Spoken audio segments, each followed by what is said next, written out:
Malaman ang tiwala nga ng buong buo nitong si Edward pagdating nga kay Thea dahil nga sa patong-patong na kasinungalingan ngayon ay lumantad. Ngayon ay akala na Thea ay mag-isa na lamang siya. Mabuti na lamang at meron pa siyang natitirang kakampi, itong ngayon walang iba kundi ito nga si Ashley. Kaya naman sa pagkakataong yun ay gagamitin niya ang kanyang anak laban sa mga Toricampo dahil alam niya may mabigat na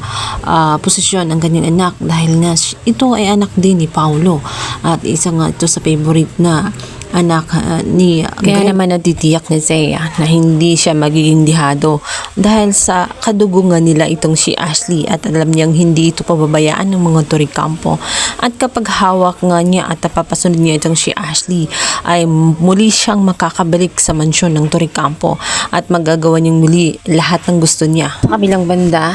ginagawa nga ni Paulo ang lahat-lahat na utos nga nitong si Marge kung saan gumawa ng paraan kung paano nga makumbinsi itong si Ashley na pumayag na lang magpa-test. Ngunit mailap si Ashley pagdating kay Paulo dahil nga sa hindi rin niya lubusang matanggap at nasasaktan siya sa mga nangyayari lalong-lalo na at nasaksihan niya kung paano nga ipagtulakan ang kanyang inang si Thea na wala man lang ginawa itong si Paulo kundi hayaan at ipagtabuyan ang kanyang inang si Thea. Kaya naman sa pagkakataong yun ay hindi siya nakikinig sa kanyang amang si Paulo dahil doon malungkot at mabigat ang pakiramdam ni Paulo dahil lang inaasahan niyang tsansa para mabuong muli ang pamilyang nawasak ay tela wala ng pag-asa dahil nga mailap sa kanya itong kanyang anak na si Ashley dahil punong-puno ito ng hinanakit at sama ng loob pagdating sa kanya.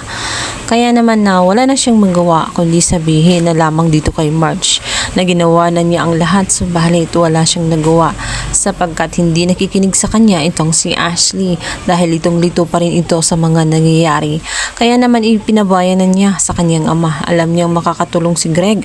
pagdating doon. Sa kabilang banda, maging itong si Edward ay sinubukang kausapin nga nitong si Paulo para kumbinsihin nga na pumayag ito at tulungan siya. Nakausapin nga si Thea at itong si Ashley na pumayag na magpa-test alang-alang kay Jasmine dahil nga habang tumatagal at lumilipas ang mga araw ay lalong nalalagay sa alanganin ang buhay ni Jasmine.